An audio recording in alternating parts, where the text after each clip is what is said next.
Good morning, everybody, and welcome to the Lance McHan Show. I'm a local real estate professional and listing specialist here in Stockton, and my guest today is Kevin Lincon, as I promised. Thank you, Kevin, for stopping by. Hey, good to see you again, Lance. I Thanks for appreciate having me you. again. It's been a So, little while since the last time we got together. I think it was early December. yeah, it's been quite some time, and your momentum is continually built. Something that really surprised me is I made a post the other day. Hey, I'm having Kevin Lincon on my show. What do you want me to ask him? It was shared over 56 times, I believe, or 52, somewhere around there. But nobody talked smack on you. Nobody said Kevin's this, Kevin's that. Everybody was very supportive, which, there was a perfect opportunity for somebody to blindside you with some dirt or something. So that's pretty good, man.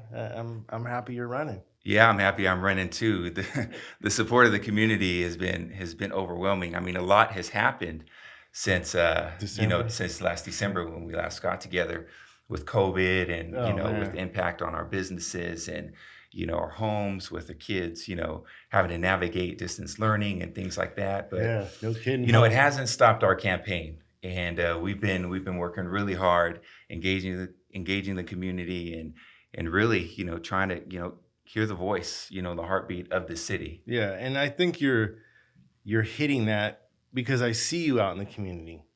One of the questions people have are, it's a twofold question. Are you still going to be accessible after you're mayor? So I'll let you address that. Like people want to know, like, can they come to you still?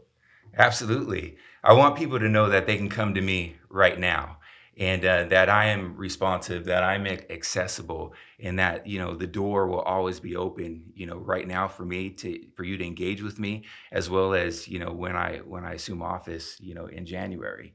Yeah, we have to provide more and more opportunities for the public to engage their elected officials and, not necessarily wait for the public to come to us, but we have to also, go to the public, as well to increase that transparency and to Right. build that trust with the community. So speaking of the community coming to you, city council meetings, are you going to move it from a 2 minute to a 3 minute? And are you going to have it city council meetings more frequently? What's your plan there? We need to have city council meetings more frequently. I think, we should have them in different places throughout the community as well. Mm, We need to go to the community, and engage the wow. community. Right. As elected official, I'm not going to sit and wait for you to come to me. I'm going to come to you. And, same thing with moving public comments back to the beginning of the city council Yeah, meetings that was as yeah. well. That's Right. a To give people, their voice, give them that seat at the table. Not trying to avoid you, but I'm trying to engage you because what matters to you is what matters to me. right. I think that's a great idea because if you could address the public's concerns first, then the other business at the end, people are going to obviously sit through that, but at least you're able to get those answers to people first because people have families and stuff. They have things to do, but they want to be heard. Absolutely, absolutely. And when you provide that opportunity for people to be heard and you give them their voice, then there's that opportunity for them to for you to build rapport, for you to build those bridges of trust in a relationship, because the community of Stockton, the constituents of Stockton, is just as much as a partner to me than anybody else, right? I, as an elected official, That's as a the next great mayor answer. of Stockton, it's my job and it's my responsibility to serve this city, Right. not expect the city to serve me, but me to serve the city. That's a very stark comparison between other city officials. We'll just leave it at that. Um, moving forward to the next. Also, before full disclosure, if the other city mayor would like to sit in this chair and answer some questions, I would be more than happy to have that as well. So, so let's address the some mudslinging against you concerning being supported by our public safety and stuff like that. How do you feel that how do you feel that that has either helped you or has not helped you in your campaign? Well, the support of all of public safety has definitely, helped our campaign. Mhm. There should be no mudslinging, with regarding me and my endorsement by all of public safety throughout our county. For the first time, all of public safety in our county and our city has gotten behind one candidate, Wow, and that's pretty significant. So what absolutely. that means is that I not only have the best interest of the residents of Stockton at heart, but I have the best interest of our public safety at heart as well. And I'm here to serve them just as much as I'm here to serve the people of Stockton. You make a good point about serving our community. What about bringing some jobs here? Like we have the enterprise zone off of a airport in Zephyr, I believe, is that way out there. What can we do to bring opportunity to Stockton? Have you explored that? Yeah, Stockton should be and will be not only the anchor of San Joaquin County, but it will be, the hub of our state as I, well as we move man, forward. The potential is limitless, unbelievable. but there are certain things that we have to do as a community in order to not only attract new jobs, but to help our current business owners as well What do in you think? moving forward. What do you think a couple of those things would be? Well, we have to eliminate burdensome, regulations that hinder the growth of our current businesses as well in our community. Our business community has experienced a lot of challenges coming out of, or as we navigate through this COVID-19 Right. crisis. Hmm. There's businesses that have been open for decades that have now closed their doors, and it breaks my heart. And so we also have to look at the pathway to economic recovery coming out of COVID-19 as well, and how we're going to help ease the burden for those businesses as well by cutting some of those regulations What's and something that you would cut? yeah, so one of the things that we definitely need to do is, we need to revisit our fees, when it comes to business license and permitting fees and things like that, so that we can, give our local economy that boost that we need moving forward. Yeah, I think we also need to revisit some building permit fees. Man, those things are exorbitant. You know, Yeah, it's that's a 30 to part of the 50, fees. Yeah, 30 to 50 grand just to break ground. at a Yeah, minimum. at a At a minimum, minimum. yeah. At a minimum. Yeah, yeah. I mean, we have a housing shortage right now. So, I mean, typically we're running 12 to 1,300 homes on the market right now. Um, we're about half that. Yeah. So people are like, how do you bring housing costs down? You got to build more houses. There's more people. We build more homes, prices are going to fall.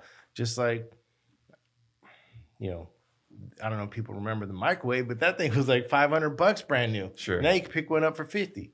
So it's supply and demand.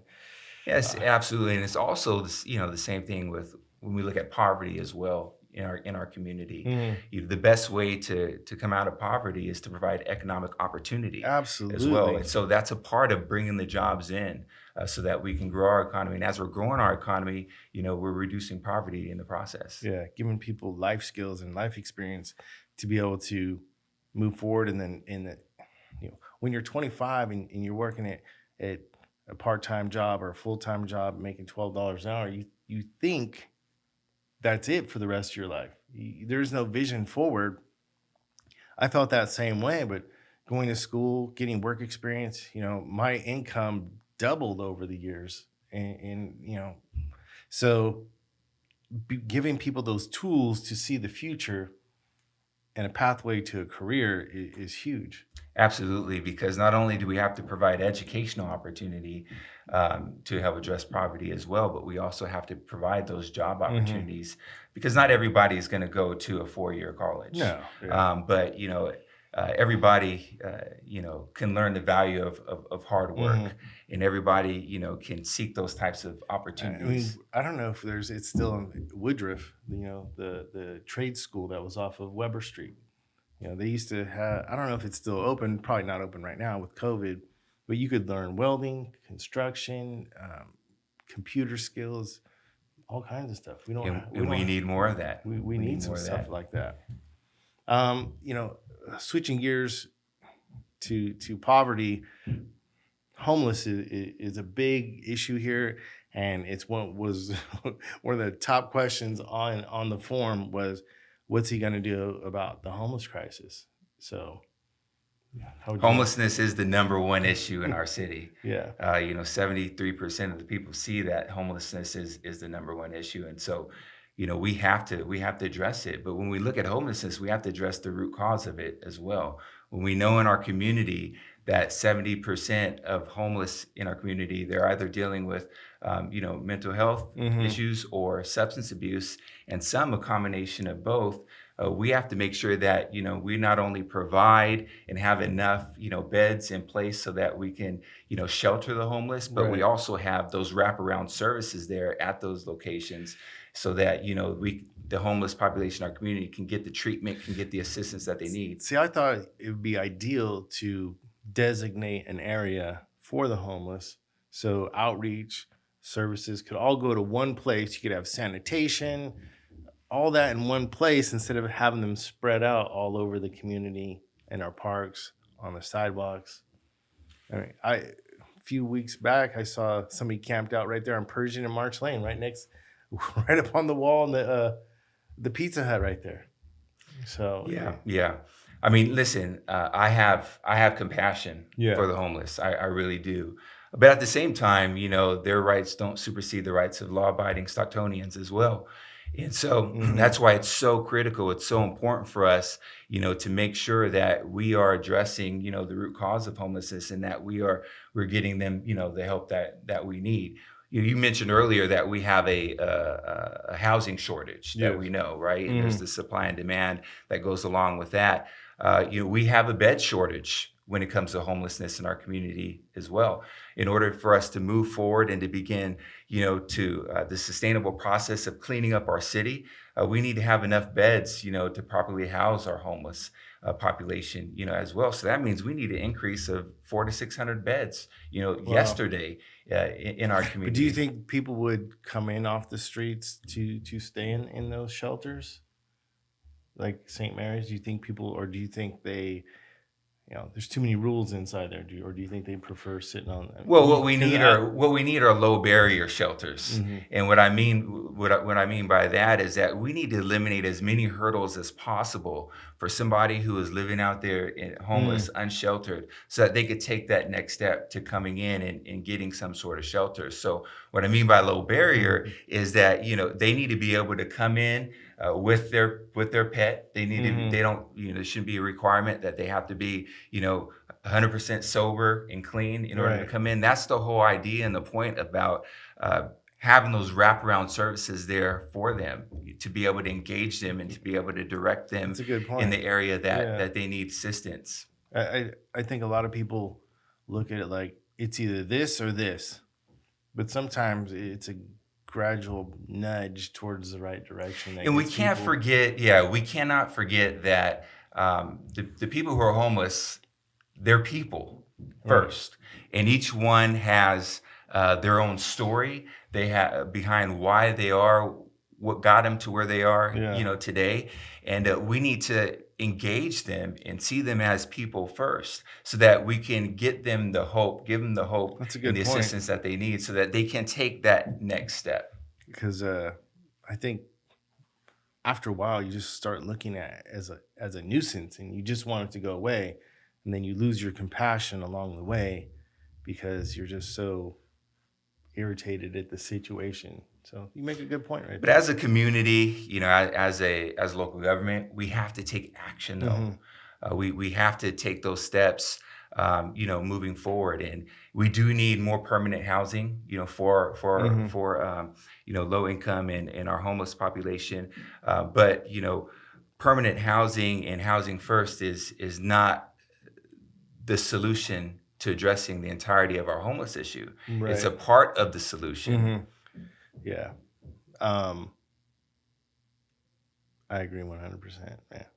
So that new law, that AB 5 for the 1099 workers, what is your stance on that? Well, I oppose AB 5. Yeah. And I believe that individuals should have the choice to work part-time or or to work as an independent contractor as well. It's again, this is another example of burdensome regulations at the state level that will hinder business, hinder small business, hinder those individuals who need that flexibility to work, a job on their own time. Right. Especially now with all this going on. Yeah, especially now. Right now, I mean, we're doing everything that we can, to survive, to keep our households afloat, to keep our businesses afloat. And I know business owners that are out there working other jobs, to help cover the cost of their overhead and their business because it's been shut down for so long. Yeah. So what we're experiencing today has impacted everybody on every level. Right. I agree. Going back to city government, there's a couple programs, Advanced Peace and Seed and Stockton Strong. Would you look into an investigation, a federal investigation into those programs to see if they're operating on the up and up? Because there's been a lot of claims that there's some impropriety going on. Well, I think what we're talking about here with whoever posed that question is transparency. And we have to have transparency. There has to be that expectation of if there's a program in our city, we need to make sure that there are measurables in place with that program. We need to make sure that that program is delivering on those measurables, and that there's transparency, with the public. If there's no transparency, then how are we gonna build trust? Man, how are we gonna work together if we can't be transparent with one another? I agree. So, are you for an investigation if it calls for a federal investigation? If they're unwilling to be transparent with those measurables and what they're doing in the community? If that's going to increase transparency, the powers to be will do what they need to do to make that happen. There was another law, I think, I can't remember. It was like something to do with sales tax. Man, I'm drawing a blank right now. Sorry, everybody. so much stuff to get through. Circle back to that one then. So what do you see your first 90 days? Like, what is one of the first things you want to do?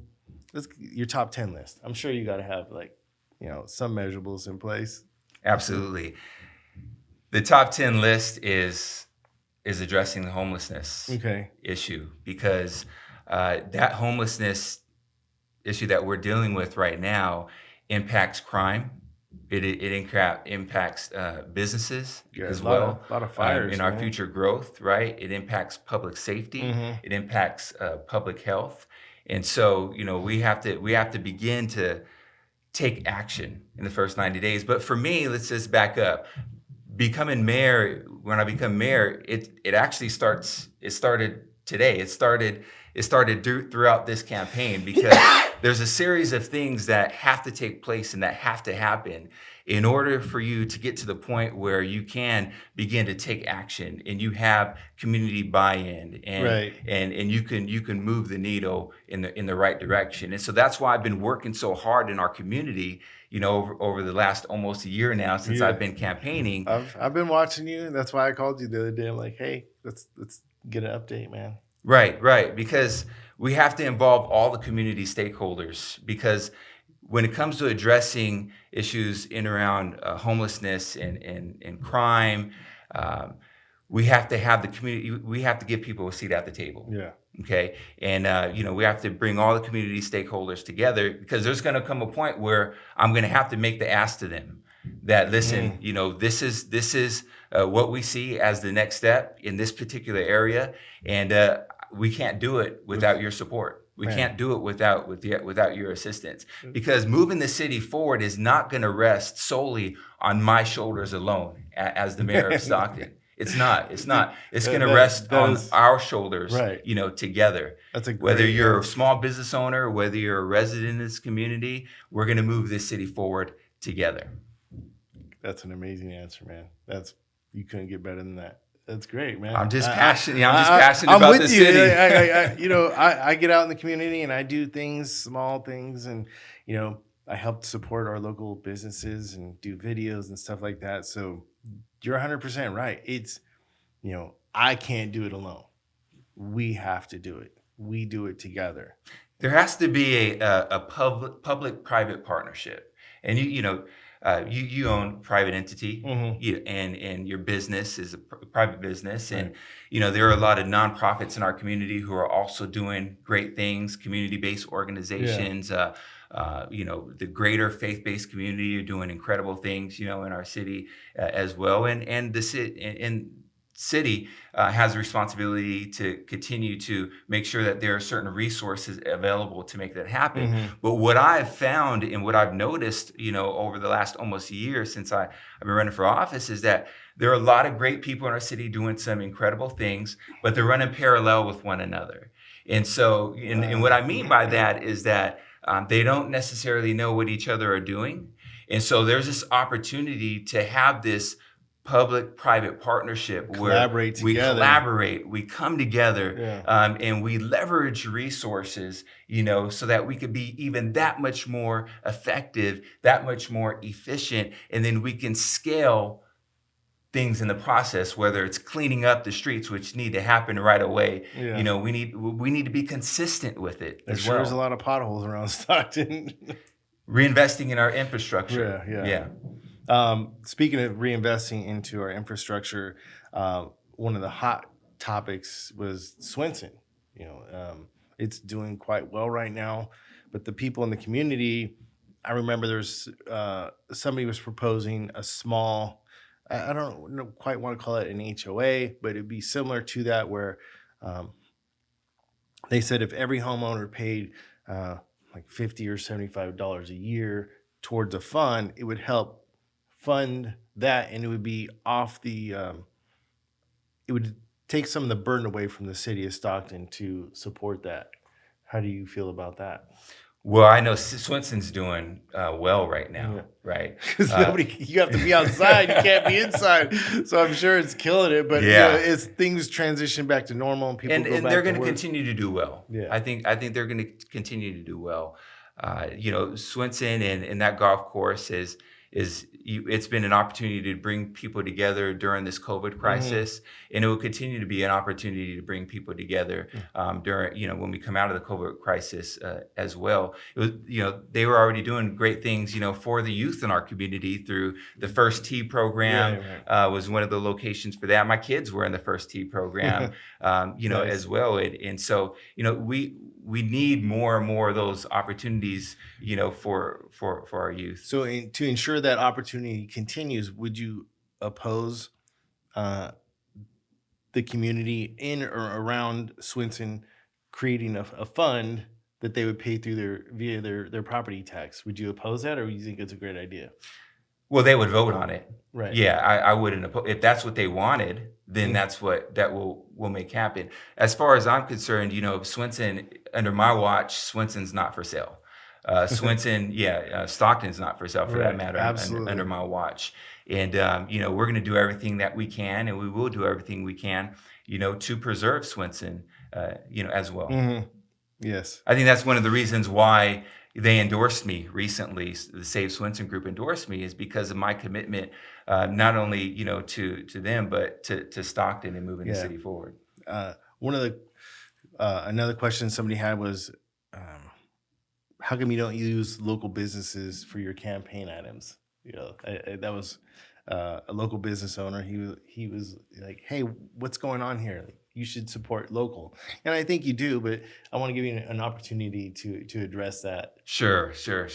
Well, I do. I think what they might be referring to is early on when I printed a lot of my signs early on in the campaign. I did print those outside of Stockton, but more recently, in between then and now, I've had various, print jobs, my T-shirts, my polo shirts, were ordered here in Stockton as well. Thank you. We love the logo, as well. But even recently, I had to order 100 more 4x8 signs, and they were printed here in Stockton. And so, I'm very committed. Stockton to strong. Yeah. So let's wrap this up, because I know you got another meeting to go to. What do you want the people in the community know? Like, what do you want to tell them right now? Well, what I want to say is that Stockton, this is probably one of the most important elections in the history of our city. And we've been dealt a very, dynamic set of circumstances, especially over the last several months. And now than ever, it's super critical and it's very important for you to vote. And we're dealing with two elections here, actually, as we move forward, because absentee ballots are hitting everybody's home. Every registered voter will receive an absentee ballot. And so the first election we view as October 5th, because that's when ballots are going to start hitting homes. And so, we know that the majority of people, they're going to vote within 48 hours of receiving their ballot. And of course, the main general election is November 3rd. And I say it all that to say this, is that regardless of when you vote, you have to make sure that you vote this election cycle, because indecision and not deciding not to vote is a decision in and of itself. Absolutely. I'm working really hard to serve the people of Stockton right now, and how I'm campaigning will be and is an indicator of how I will lead this city. And so, Stockton, I appreciate the overwhelming amount of support that you've given me to date. I appreciate the support that you're going to give me moving forward. But just know this, I'm here to serve you. And together we will move the city forward. Right on, brother. I love it. Appreciate Thank you, Lance. Have a great day, everyone. For all your real estate needs, remember, yes, you can with Lance McHan. Have a great day, and I will talk to you soon.